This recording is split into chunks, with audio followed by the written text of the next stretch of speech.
Today we're going to be talking about 3D planetary gearboxes and why you should keep one in your arsenal for your next DIY robotics project. Now if you can't see it because it's so compact, well that's the point, but with the power of editing magic, you're going to have a crystal clear image of what this looks like. So with that, let's go ahead and jump in on that build. Jump right into it.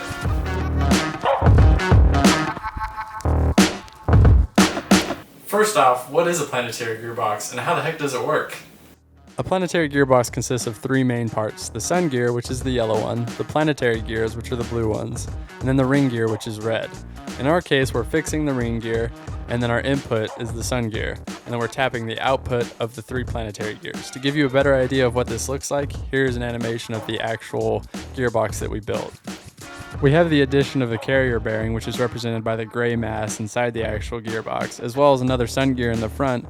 Now this sun gear in the front, it's rotating on the pillars that are coming out of the center of those blue planetary gears, and this just lets us tap into the torque that those are making. In the rear we have another sun gear, and this is just meant to represent that every 4 times that sun gear rotates, we get one output rotation from our front sun gear. Now the goal of this planetary gearbox boils down to just a few key points. 1. It has to be compact and slim to make for space-efficient stacking. 2. It has to be easy to 3D print. And 3. It has to be easy to assemble with nothing but a couple nuts and bolts required. And finally 4. It better be dang sturdy to put up with the upcoming abuse. Alright, for our first test, just to set a little bit of a constant, we're going to try and lift this stick of epoxy, which weighs about 45 grams. And keep in mind, we're lifting this 14 centimeters away, or about 7.5 inches from the pivot point of the actual motor. So this is with no gears or no gear reduction. We're just going to see what it can lift. We're also setting a max of 6 volts. Okay, that went very well.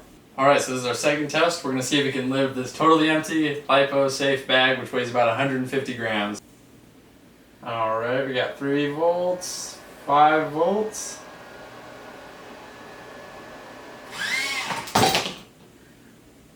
Okay, that was a fail.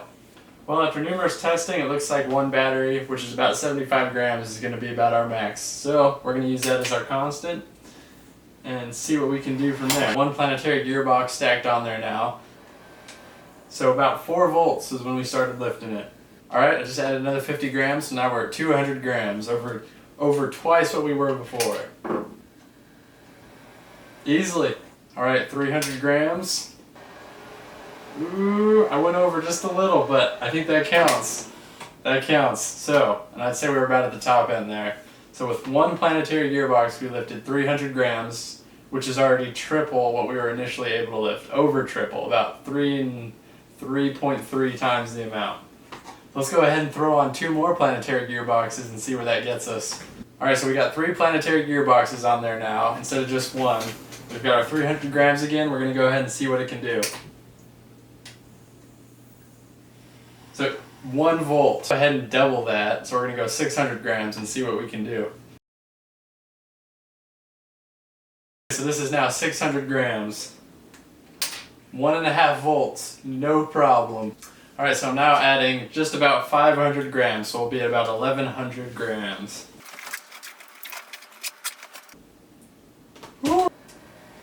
Okay, we've got 3.5 volts and we're lifting it no problem. I vote we just go ahead and throw in as many batteries as we can fit in here. We'll weigh it, see how much it weighs, and give it a go.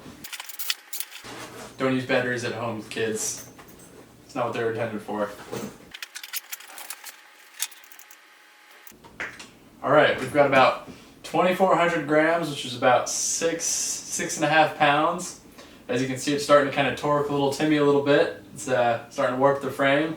This is a decent bit of weight right here, so we're going to go ahead and see if it can bust it out in 6 volts or less. Right at 6 volts. Just over 6 volts. Like 6.3. And just to show you what's in here, we've got one other lipo bag that's completely jam-packed of batteries, as well as everything else I could fit in here.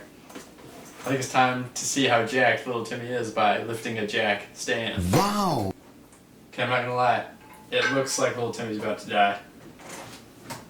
Maybe I should put I'm gonna put my notebook under it so I don't break my floor.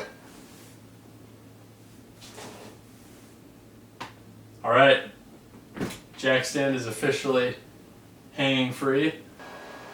There's 6 volts. Okay, we did cheat a little bit there. I definitely went above 6 volts, but I mean, come on!